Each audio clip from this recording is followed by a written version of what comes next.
A quiet push is gaining momentum in the National Assembly for the creation of regional development commissions across Nigeria's 6 geopolitical zones. On Thursday, the Senate amended the 2024 Northwest and Southeast Development Commission Act to ensure fair geopolitical representation on their boards. However, doubts remain over whether these commissions will drive real change or merely serve as a conduit for central resource allocation. Trust TV's Senate correspondent Sagir Ibrahim brings details of this and more from Thursday's plenary. Take a look.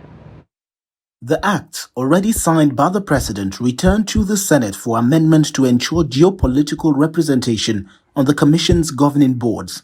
In the course of implementation of the legislation, it was observed that for effective representation and in line with the principles of federal character, it is imperative that membership of the Commission be extended to the other geopolitical zones of the country.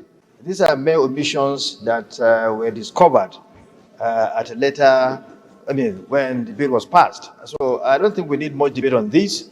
We should never, under any circumstance, or even in the wildest of our dreams, surrender this power of confirmation.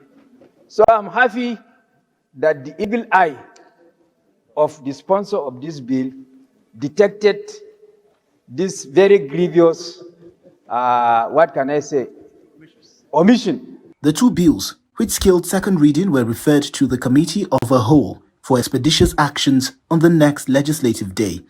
The next order of the day was yet another bill for the establishment of a Regional Development Commission, this time for the South-South geopolitical zone. The bill, which had created a mild debate among lawmakers who felt its creation would replicate the responsibilities of the Niger Delta Development Commission, passed second reading after its sponsors and other supporters provided some clarification. Mr. President and distinguished colleagues, I will provide some explanations for why the proposed South-South Development Commission is distinct and necessary. The NWDC is a multi-regional body that includes states such as Abia and Imo from the Southeast region, as well as Ondo states from the Southwest region. However, both of these regions now have their own dedicated development commissions, the Southeast Development Commission, which includes Abia and Imo, and the Southwest Development Commission, which includes Ondo State. The arguments advanced by the mover of this motion are clearly unimpeachable. He has mentioned the fact that each of the 6 geopolitical zones in this country seemingly would have their own development commission. We are now creating not resource-based centers of development and entities, but development-based entities according to geopolitical zones. For some of us who were beginning to think, why is South-South going to have 2 different agencies or commissions that will be saddled with giving developments to just one region? Well, I'm happy that that explanation has further enlightened and broadened the minds of some of us here. Since we have created commissions for other zones, like my zone has gotten one, there's nothing wrong, and I support the idea that the commission to take care of the South-South in terms of helping to further develop the zone. So I thank you all, and I pray that we conclude this, especially expeditiously through the Special Duties Committee, and by next week we bring this to conclusion.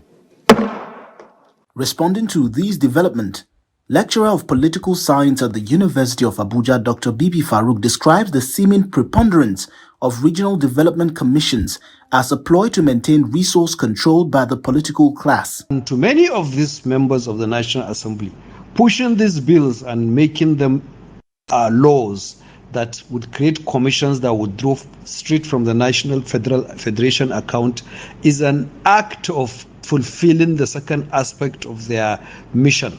That is creating institutions that could give jobs for people they know and draw resources that will come directly to their sections, ethnic groups, or religions. So far, Several development commissions across different zones are currently at various stages of establishment and implementation.